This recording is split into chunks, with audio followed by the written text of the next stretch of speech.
आज 16 जनवरी को महाराष्ट्र के जलगांव के 40 गांव में शुरू हुई गुरुजी पंडित प्रदीप जी मिश्रा जी द्वारा वाची जा रही 5 दिवसीय श्री राम सिंह महापुराण की कथा शुरू हो चुकी है और आज 16 जनवरी को पहले दिन की कथा पूर्ण भी हो चुकी है। और आज की कथा में गुरुजी ने सिंह महापुराण की बहुत सारी उपयोगी बातों की जानकारी के साथ साथ 2 नए विशेष उपाय भी बताए हैं, जिसकी जानकारी आपको आज की इस वीडियो में मिलने वाली है। साथ ही अगर आप आज किसी कारण से आज की कथा को पहले दिन की कथा को नहीं सुन पाए हैं तो आपको आज की कथा की संपूर्ण जानकारी इस छोटे से वीडियो से मिल जाएगी। साथ ही आज की पहले दिन की कथा को रसवादन करने का पुण्य, उसका फल भी आपको प्राप्त हो जाएगा। आज की पहले दिन की कथा को शुरू करते हुए गुरुजी ने कहा कि यहाँ जो जलगांव के 40 गांव में जो कथा हो रही है, ये कथा पहले यहाँ नहीं होने वाली थी। यह कथा मुंबई में होने वाली थी, पर ग्राउंड की परमिशन नहीं मिलने की वजह से कथा मुंबई में नहीं हो पाई और अब 40 गांव महाराष्ट्र में हो रही है।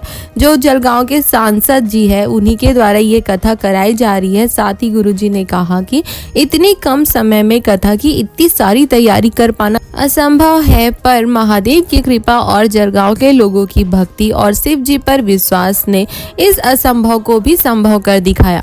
कथा में आगे गुरुजी ने कहा कि शिव महापुराण की विद्वेश्वर संहिता कहती है कि जब भी हम शिव जी के मंदिर जाकर शिव जी पर एक लोटा जल समर्पित करते हैं तो उसका एक अंश हमारे पूर्वजों के हिस्से में जाता है, एक अंश वास्तु देवता के हिस्से में जाता है, एक अंश नारायण को जाता है, एक अंश ब्रह्मा जी को जाता है, एक अंश इंद्र के पास जाता है। और गुरुजी ने कहा कि इसी प्रकार शिव जी पर चढ़ाए गए एक लोटा जल पूरे 33 कोटि देवी देवताओं के हिस्से में जाता है और पूरे 33 कोटि देवी देवताओं को हमारा चढ़ाया हुआ एक लोटा जल प्राप्त हो जाता है और उनका आशीर्वाद हमें प्राप्त होता है।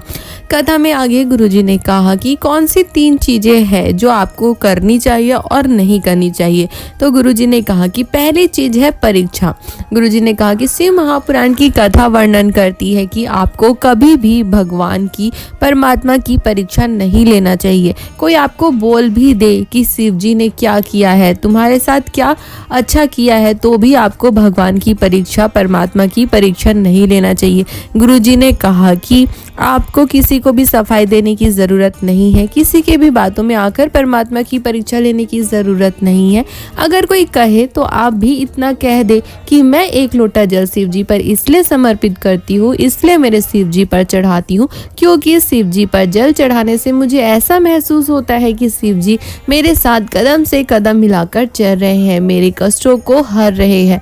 दूसरी चीज है समीक्षा। गुरुजी ने कहा कि शिव महापुराण की कथा वर्णन करती है कि हमें कभी भी हमारे भगवान की तुलना किसी और से नहीं करनी चाहिए। साथ ही गुरुजी ने कहा कि आपको अपने बच्चों की भी तुलना कभी भी किसी से नहीं करना चाहिए कि उसने इतने % लाए हैं, वो ऐसा कार्य कर रहा है, या कोई भी तरीके की तुलना आपको अपने बच्चों की दूसरे के बच्चों से नहीं करनी चाहिए।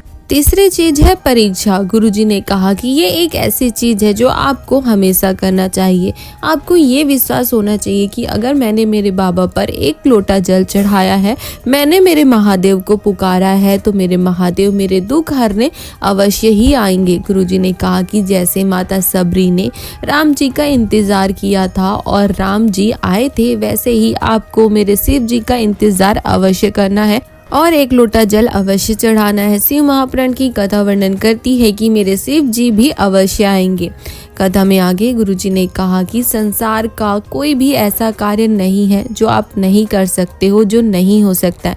संसार में जो भी चीज़ आती है वो मिटती जरूर है। संसार में ऐसा कोई दुख नहीं है जो मिट नहीं सकता, कट नहीं सकता। कथा में आगे गुरुजी ने कहा कि आपको जीवन में कोई कितना भी कहे कि यहाँ पर गड़ा धन मिल रहा है, आपकी लॉटरी लग गई है, पर आपको कभी भी उन पर विश्वास नहीं करना है।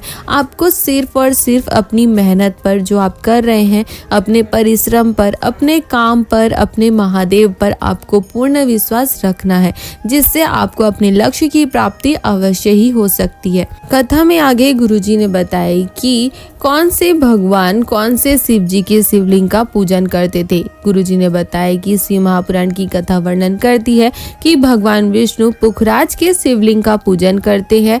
माता लक्ष्मी स्वर्ण और हीरे से जड़े शिव जी के शिवलिंग शिवलिंग का पूजन करती है। ब्रह्मा जी सुंदर चंदन से बने शिवलिंग का पूजन करते हैं। ब्रह्माणी पारद के शिवलिंग का पूजन करती है।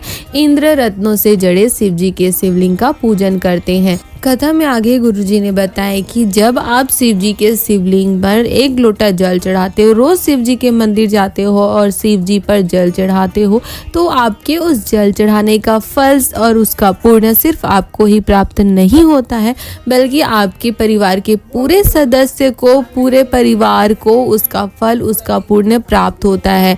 अगर आपके परिवार के किसी भी सदस्य का कोई भी कार्य अटक रहा होता है या कोई भी अड़चने उनकी जीवन में आ रही होती है, तो आपके उस 1 लोटा जल का प्रभाव उनके जीवन में भी पड़ता है और महादेव उनके जीवन के भी सारे कष्टों को, दुखों को हर देते हैं और उन्हें जीवन में उन्नति, प्रगति प्रदान करते हैं, खुशियां प्रदान करते हैं, सुख शांति, वैभव सत्ता प्रदान करते हैं।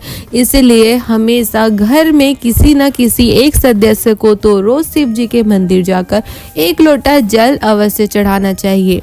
तो ये थी आज की कथा की जानकारी। अब हम जानते हैं गुरुजी द्वारा बताए गए कुछ विशेष उपायों की जानकारी, जो आपको कल यानी कि 17 जनवरी को बुधवार की विशेष तिथि, विशेष दिन को करना है। गुरुजी ने कहा कि अगर आपके घर में, आपके परिवार में कोई सदस्य नशा करता है, व्यसन करता है, गलत आदतों में डूब गया है, गलत संगतों में पड़ गया है, शराब पीकर अपशब्द बोलता है, हंगामे करता है, झगड़े करता है, क्लेश करता है, तो आपको ये विशेष उपाय कल बुधवार को गणेश जी की स्तुति करते हुए, शिव जी का स्मरण करते हुए करना है।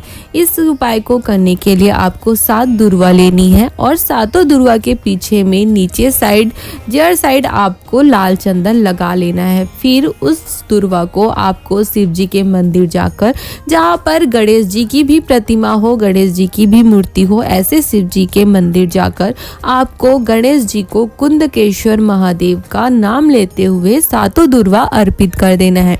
7 दुर्वा को अर्पित कर ले, 7 दुर्वा आप गणेश जी को चढ़ा दे। उसके बाद आपको अपना हाथ जोड़कर चंद्र गणेश का नाम लेना है और अपने घर के उस व्यक्ति का जो अपशब्द बोलता है या नशे में डूबा रहता है या गलत संगत में पड़ गया है, गलत आदतों में पड़ गया है, व्यसन करता है, उसके बारे में सोचना है, उसका नाम लेना है, बाबा से कामना करना है कि वो ठीक हो जाए और बाबा उसे सही राह दिखाए और वो शिव के राह पर चले। उसके बाद आपको अपनी कामना कहने के बाद आपको आपके चढ़ाए हुए 7 दुर्वा में से 1 दुर्वा को अपने घर लेकर आ जाना है और उस दुर्वा को उस व्यक्ति को जो नशा करता है, जो व्यसन करता है, उसे खिला देना है। अगर वो खा लेता है तो अच्छी बात है और अगर नहीं खाता है तो आप उसे भोजन में भी मिलाकर दे सकते हैं। गुरुजी ने कहा कि शिव महापुराण की कथा वर्णन करती है कि अगर आप चंद्र गणेश का नाम लेकर इस विशेष दुर्वा वाले उपाय को करते हो तो यह निश्चित है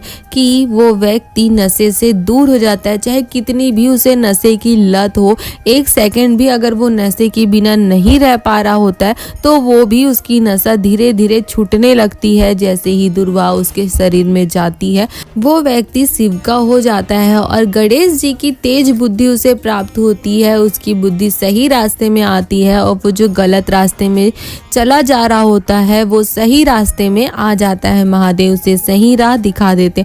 बहुत ही विशेष उपाय है, आपको कल यानी कि बुधवार को 17 जनवरी को करना है। गणेश जी का दिन है और गणेश जी को दुर्वा बहुत ही अधिक प्रिय है, तो आप इस उपाय को अवश्य करें।